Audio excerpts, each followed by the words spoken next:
Aam Aadmi party ദേശീയ കൺവീനറും മുൻ ഡൽഹി മുഖ്യമന്ത്രിയുമായ അരവിന്ദ് കെജ്രിവാൾ ഡൽഹി എക്സൈസ് പോളിസി കേസിൽ ഡൽഹി ഹൈക്കോടതി ജഡ്ജി സ്വർണകാന്ത ശർമ്മയുടെ കോടതി ബഹിഷ്കരിക്കുന്നതിനായി ഒരു കത്ത് മുഖേന അവരെ അറിയിച്ചു. കെജ്രിവാൾ നേരിട്ടോ അഭിഭാഷകൻ വഴിയോ കോടതി നടപടികൾ പങ്കെടുക്കില്ലെന്നാണ് കത്തിൽ വ്യക്തമാക്കിയിട്ടുള്ളത്. RSS പ്രത്യയശാസ്ത്രം പിന്തുടർന്ന കേന്ദ്ര സർക്കാർ വ്യാജ ആരോപണങ്ങൾ ഉന്നയിച്ച് കേജ്രിവാളിനെ തടവിലാക്കുകയും ഫെബ്രുവരി മാസത്തിൽ CBI സ്പെഷ്യൽ കോടതി അദ്ദേഹം ഉൾപ്പെടെ 2020-21 മദ്യനയ കേസിലെ പ്രതികൾ എല്ലാവരെയും കുറ്റവിമുക്തരാക്കുകയും ചെയ്തിരുന്നു.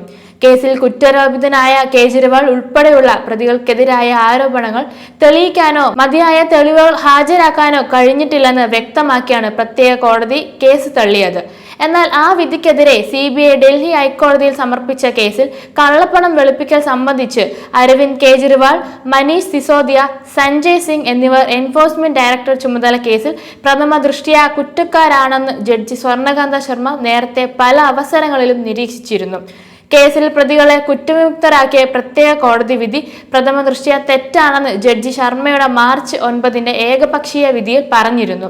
ഇതിനെ തുടർന്ന് രാഷ്ട്രീയ സ്വയം സേവക് സംഘവുമായി അടുത്ത ബന്ധം പുലർത്തുന്ന ശർമ്മയുടെ നിഷ്പക്ഷതയിൽ സംശയം ഉന്നയിച്ച കേജ്രിവാൾ CBI അപ്പീൽ ഫയലിൽ സ്വീകരിച്ച മദ്യനയ കേസ് വിചാരണയിലും അവർ പിന്മാറണമെന്ന് ആവശ്യപ്പെട്ടിരുന്നു. സമാന കേസുകളിൽ ശർമ്മ നേരത്തെ നൽകിയ വിധി പ്രസ്താവനകളുടെ അടിസ്ഥാനത്തിൽ ഇപ്പോഴത്തെ CBI അപ്പീലിന്റെ വിചാരണയിൽ നിന്നും പിന്മാറണമെന്ന പ്രതികളുടെ ആവശ്യം ന്യായാധിപ എന്ന നിലയിൽ തന്റെ അന്തസ്സിനും ധാർമ്മികതയ്ക്കും നേരെയുള്ള വ്യക്തിപരവും ഒരു സ്ഥാപനം എന്ന നിലയിൽ നീതിപീഠത്തിനും എതിരായ കടന്നാക്രമണമാണെന്നാണ് ഏപ്രിൽ 20 വിധിയിൽ പ്രഖ്യാപിക്കുകയും കേസിന്റെ വിചാരണയിൽ നിന്നും പിന്മാറാൻ വിസമ്മതിക്കുകയും ചെയ്തിരുന്നു. അടിസ്ഥാനരഹിതമായ ആരോപണങ്ങൾ ഉന്നയിച്ച് നീതിന്യായ പ്രക്രിയയെ തരം താഴ്ത്താനുള്ള ശ്രമമാണ് പ്രതികളുടെ ആവശ്യമെന്നും വിധി പ്രസ്ഥാനം വ്യാഖ്യാനിക്കുകയുണ്ടായി. പ്രതികളെ കേൾക്കാതെ ജഡ്ജി ശർമ്മ നടത്തിയ ഏകപക്ഷീയ വിധി പ്രസ്താവം കേജ്രിവാളിലും ഇതര പ്രതികൾക്കും കോടതിയോടുള്ള വിശ്വാസത്തിന് ക്ഷതമേൽപ്പിക്കുകയും കോടതി നടപടികളുടെ നീതിപൂർവമായ നടത്തിപ്പിൽ സംശയം ജനിപ്പിക്കുകയും ചെയ്തതായി കേജ്രിവാൾ ജഡ്ജി ശർമ്മയ്ക്ക് അയച്ച കത്തിൽ വ്യക്തമാക്കുന്നു. ആയതിനാൽ താൻ ഗാന്ധിജിയുടെ സത്യാഗ്രഹ തത്വം ഉയർത്തിപ്പിടിച്ച് കോടതി നടപടികൾ ബഹിഷ്കരിക്കുകയാണെന്നാണ് ജഡ്ജിനെ അറിയിച്ചിരിക്കുന്നത്. ബ്രിട്ടീഷ് കോളനി വാഴ്ചയ്ക്കെതിരായ വിമോചന സമരത്തിൽ വിശേഷിച്ചും 1919 ജാലിയൻവാലാബാഗ് കൂട്ടക്കൊല തുടർന്ന് 1920-22 കാലത്തെ നിസ്സഹകരണ പ്രസ്ഥാനത്തിൽ ഗാന്ധിജി കോടതി ബഹിഷ്കരണത്തിൽ സജീവമായി പങ്കെടുത്തിരുന്നു. ഗാന്ധിജി കോളനി ഭരണത്തിന്റെ കോടതികൾ ബഹിഷ്കരിക്കുക മാത്രമല്ല, അഭിഭാഷകരോട് കോടതി ബഹിഷ്കരണത്തിന് ആഹ്വാനം ചെയ്യുകയും സമാന്തര ജനകീയ കോടതികളെ പ്രോത്സാഹിപ്പിക്കുകയും ചെയ്തിരുന്നു. കോടതികളിൽ ഹാജരാകാൻ വിസമ്മതിച്ച ഗാന്ധിജി തന്റെ മേൽ ആരോപിക്കപ്പെട്ട നിയമലംഘനമടക്കം കുറ്റകൃത്യങ്ങളിൽ വിചാരണയ്ക്ക് നിയോഗിക്കപ്പെട്ട ജഡ്ജിമാരോട് തൽസ്ഥാനം രാജിവെക്കുകയോ അല്ലെങ്കിൽ തനിക്കെതിരായ പരമാവധി ശിക്ഷ വിധിക്കുകയോ ചെയ്യാൻ കോളനി നീതിന്യായ വ്യവസ്ഥയെ വെല്ലുവിളിക്കുകയും ചെയ്തിരുന്നു. എന്നാൽ ഒരു സ്വതന്ത്ര ജനാധിപത്യ പരമാധികാര രാഷ്ട്രത്തിൽ അത്തരം വെല്ലുവിളിയുടെ പ്രസക്തിയിൽ സംശയം ഉയരുക അസ്വാഭാവികമല്ല. നരേന്ദ്രമോദി ഭരണത്തിന്റെ കഴിഞ്ഞ ഒരു വ്യാഴവട്ട കാലം രാജ്യത്തെ നീതിപീഠങ്ങളടക്കം ഭരണഘടനാ സ്ഥാപനങ്ങൾ ഗുരുതരമായ മൂല്യ തകർച്ചയെയും പക്ഷപാതിത്വത്തെയുമാണ് നേരിടുന്നത്.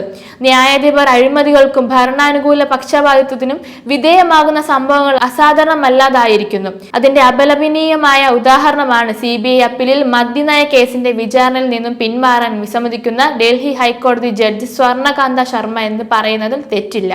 ജഡ്ജി ശർമ്മയ്ക്ക് RSS അനുബന്ധ സംഘടനകളുമായുള്ള ഉറ്റബന്ധം ഒരു രഹസ്യമേ അല്ല. RSSന്റെ അഭിഭാഷക മുന്നണിയായി പ്രവർത്തിക്കുന്ന അഖിൽ ഭാരതീയ അധിവക്താ പരിഷത്തുമായി ഉറ്റബന്ധം പുലർത്തുകയും അതിന്റെ പരിപാടികളിൽ സ്ഥിര സാന്നിധ്യവുമാണ് ജഡ്ജി ശർമ്മ. ആ ബന്ധം പരസ്യമായി അംഗീകരിക്കുകയും അതിന്റെ പ്രത്യയശാസ്ത്രത്തിൽ വിശ്വസിക്കുകയും ചെയ്യുന്ന ഒരു ന്യായാധിപനിൽ നിന്നും തനിക്കും സഹപ്രവർത്തകർക്കും നീതി ലഭിക്കില്ലെന്ന കേജ്രിവാളിന്റെ ആശങ്ക അസ്ഥാനത്താണെന്ന് കരുതാൻ കഴിയില്ല. മാത്രമല്ല, ശർമ്മയുടെ മക്കൾ മദ്യനയ കേസിൽ CBIയെ പ്രതിദാനം ചെയ്യുന്ന സോളിസിറ്റർ ജനറൽ തുഷാർ മേത്തയ്ക്കൊപ്പം കേന്ദ്ര സർക്കാരിന്റെ അഭിഭാഷക പ്രതിനിധികളുടെ പട്ടികയിൽ ഉൾപ്പെട്ടിരിക്കുന്നു എന്നതും അവരുടെ നിഷ്പക്ഷതയിൽ ആശങ്ക വളർത്തുന്നു. അവിടെയാണ് കേജ്രിവാളിന്റെ കോടതി ബഹിഷ്കരണ പ്രഖ്യാപനം പ്രസക്തമാകുന്നത്. സ്വതന്ത്ര ഇന്ത്യയുടെ രാഷ്ട്രീയ ചരിത്രത്തിൽ ആദ്യമായിട്ടായിരിക്കും ജുഡീഷ്യറി ഇത്തരം ഒരു രാഷ്ട്രീയ വെല്ലുവിളിയെ നേരിടുന്നത്. അതൊരു പക്ഷേ നീതിപീഠങ്ങളുടെയും നീതിന്യായ വ്യവസ്ഥകളുടെയും നിഷ്പക്ഷതയും സുതാര്യതയും ജനങ്ങൾക്കിടയിലെ സ്വീകാര്യതയും ആദരവും സംരക്ഷിക്കാനുള്ള വിശാല ശ്രമങ്ങളുടെ തുടക്കമാവുമെന്ന് പ്രതീക്ഷിക്കാം.